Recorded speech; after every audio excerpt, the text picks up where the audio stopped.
존경하는 국민 여러분, 주호영 국회 부의장님과 선배 동료 의원 여러분, 한덕수 국무총리님과 국무위원 여러분, 국민의힘 부산 439 국회의원 김대식입니다.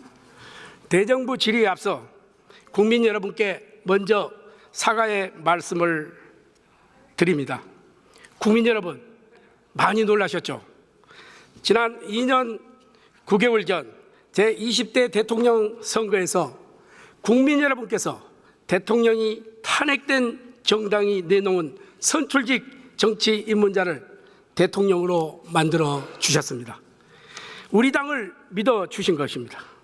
하지만 우리는 그때의 국민적 열망을 지키지 못했습니다. 정말 죄송합니다. 여당 국회의원 한 사람으로서 정말 이 지금의 국정 혼란을 초래한 데 대해 깊이 사과의 말씀을 드립니다. 헌법 제77조 1항은 계엄에 대해 이렇게 규정하고 있습니다. 전시, 사변 또는 이에 준하는 국가 비상사태에 있어서 병력으로서 군사상에 필요해 응하거나 공공의 안녕 질서를 유지할 필요가 있을 때 법률이 정하는 바에 따라 계엄을 선포할 수 있다. 계엄을 병력 동원을 통해 국민의 기본권과 국가기관의 기능을 강제적으로 제한하는 조치입니다. 그러나 국민 대다수는 이번에 비상계엄 선포를 공감하지 않으십니다. 이에 대해 정부 여당의 책임을 통감하며 다시 한번 국민 여러분께 사죄의 말씀을 드립니다. 현재 우리나라가 직면한 가장 심각한 위험은 정치권의 극단적 대립과 지속적인 물가 상승, 그리고 이로 인해 민생의 어려움입니다. 오늘날의 국가적 혼란으로 국민 여러분께 이 모든 어려움들을 풀어드리지 못한 채 큰 불평과 혼란을 얹어드린 점, 정부 여당의 한 사람으로서 진심으로 안타깝게 생각합니다. 이번 비상계엄에 대해서는 검찰과 경찰 그리고 공수처가 조직의 명운을 걸고 수사를 하고 있습니다. 지금은 결과를 지켜볼 때라 생각합니다. 아울러 비상계엄에 가담한 책임자에 대해서는 질서 있는 대전이 있도록 국회도 엄중하게 지켜보고 있습니다. 그동안 국민 눈높이에 만지 않았던 부분에 대해서 이루 말할 수 없는 참담한 심정을 가지고 있습니다. 그럼에도 불구하고 정치인의 한 사람으로서 저는 미래를 걱정하고 또 미래를 대비해야 한다고 생각합니다. 미래를 예상하는 법을 만들고 예산을 구성하는 기관인 국회의원으로 한 사람으로서 민생을 챙기도록 하겠습니다. 제가 오늘 이 이야기를 안 하려고 했는데 제가 이야기를 하겠습니다. 오늘 이 자리에 서서 보니까 우리 국무위원들 국가와 국민을 위해서 엄청나게 노력을 하고 합니까? 이분들이 내란의 의향이 있습니까?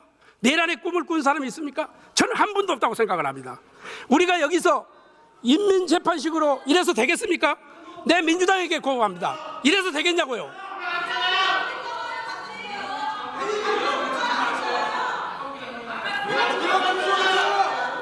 김영만 조용히 하세요. 내 이야기 들으세요. 저는 우리 국무위원들, 우리 공직자들, 100만의 공직자들을 믿습니다. 우리 지켜줄 것이라고 생각합니다. 인민재판이 아니라니까요. 여기가 김동아요 조용히 하세요. 좀 내 이야기 있어요. 자, 제 이야기 하겠습니다. 그럼에도 불구하고 자, 우리 총리님 좀 모시겠습니다. 한덕수 국무총리가 의장석을 향해 인사를 한 뒤 단식. 이강희 의원님, 제가 이야기했습니다. 조금 계세요. 제가 그만큼 전영기 의원님, 제가 그만큼 사과했어요. 좀 계세요. 총리님, 그때 우리 국민의힘 당사에서 한동훈 대표와 우리 총리님이 하신 것은 이게 당정협의회죠. 당정간담회죠. 당정협의를 앞으로 좀 더 강화하자. 그 전날 대통령께서 본인의 임기를 포함해서 정상화 방안은 우리 여당에게 맡기고 내각은 이러한 여러 가지 어려움에 처해 있는 우리 국정을 제대로 안정화시켜달라. 거기에 잘 협력해라 하는 말씀이죠.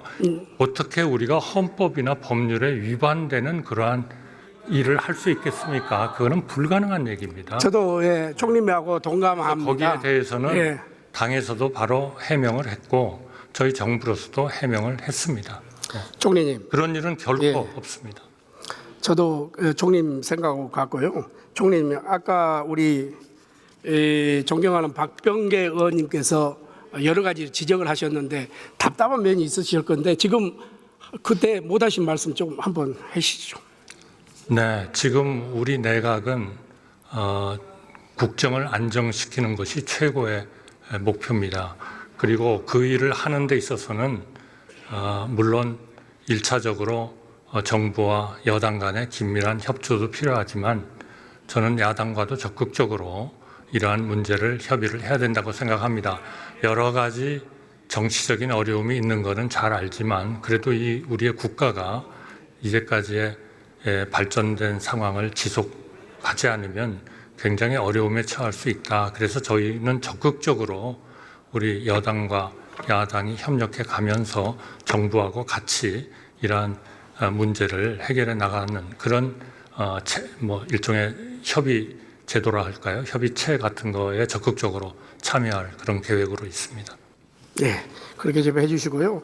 지금 우리 대한민국 국민 여러분들의 그 가장 시급한 문제가 저는 먹고 사는 문제다 이렇게 생각합니다. 정치적 문제로 인해서 경제적 이 불확실성이 확대되면서 기업들의 그 투자 계획이라든지 이런 것이 소상공인의 자영업자 또 이런 그 한계 상황에 지금 내몰리고 있습니다. 그리고 환율 급등하고 있죠. 연말 소비 특수로 사라지고 있죠.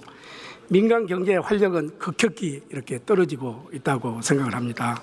총리님께서 이러한 경제 위기 상황에 대해서 정부가 준비한 비상 계획이 있습니까? 아니면 있으면 구체적인 방안이 있으면 좀 설명을 해 주시죠. 최근 상황으로 우리 경제의 불확실성이 상당히 커진 건 사실입니다. 정부로서는 그러한 경제 상황을 엄중히 인식을 하고 있습니다. 비상경제 대응 체계를 강화를 해가지고 금융과 외환 시장 안정, 대외 신인도 관리, 또 미 신정부 출범에 따른 대외 불확실성에 대응하고 아까 방금 말씀하신 자영업자, 소상공인들의 취약계층에 대한 민생 안정의 총력을 경주하고 있습니다. 그것을 위해서 경제부총리 중심으로 지금 F4 회의라는 한국은행, 우리 금융위원장, 경제부총리 이렇게 모여서 매일 지금 24시간 경제금융 상황을 모니터링을 하고 있습니다. 그리고 주요국의 재무장관, 대사, 신용평가사, 해외 투자에 대한 IR 등을 통해서 우리 경제 상황과 정부 대응을 국제사회에 적극 전파하고 있다 하는 말씀을 드리겠습니다. 하여튼 취약계층 민생 안정에 총력 대응을 하겠습니다.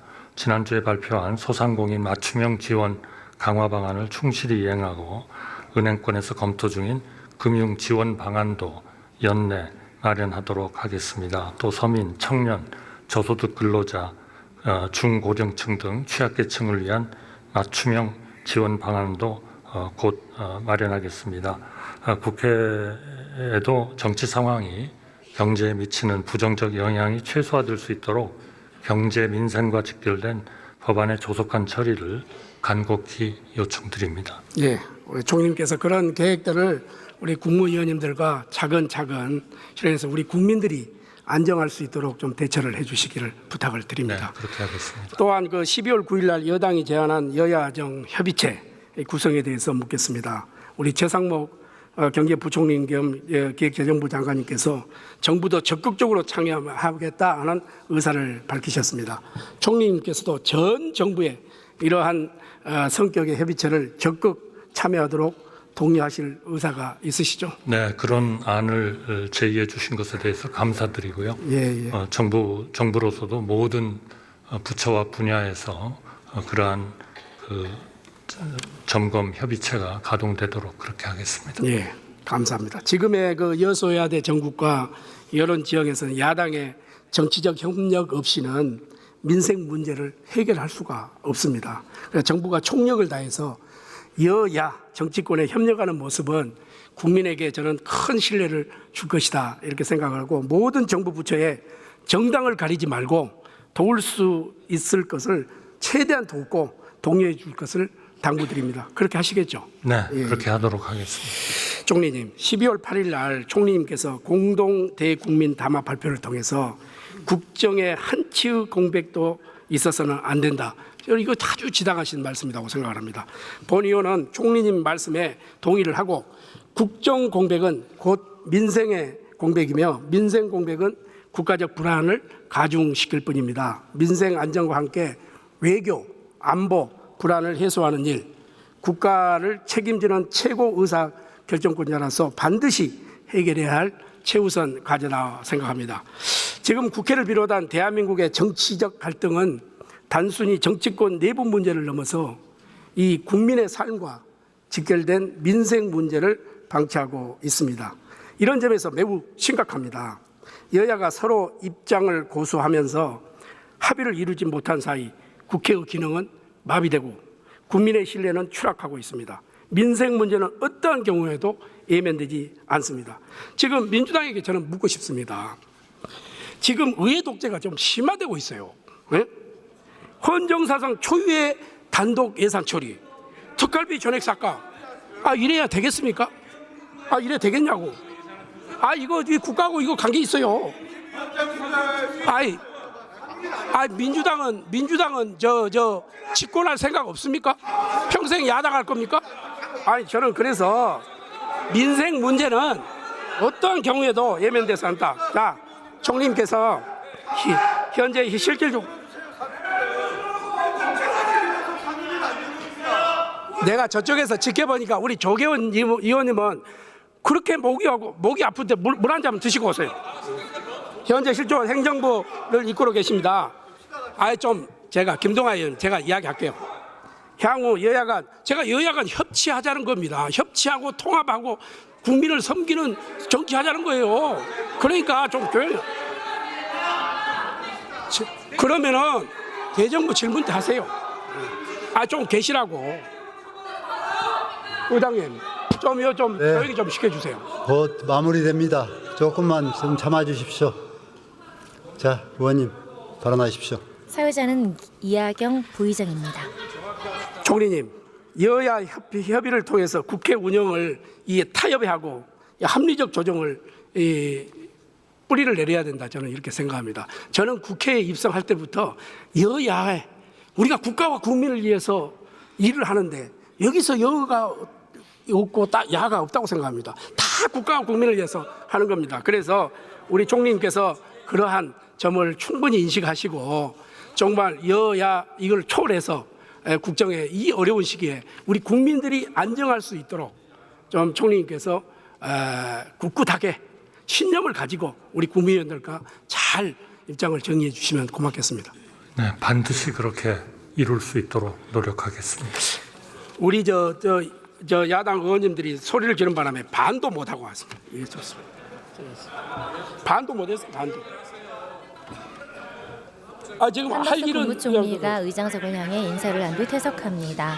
김대식 의원이 단상의 방향을 의원석을 향해 조정하고 있습니다. 현재 사회자는 이하경 부의장입니다. 존경하는 국민 여러분, 그리고 의원식 국회의장님, 부의장님, 선배 동료 의원 여러분, 아무리 정치가 혼란해도 국민의 민생이 방치되어서는 안 됩니다. 공백 없는 국정 안정을 위해 함께 노력합시다.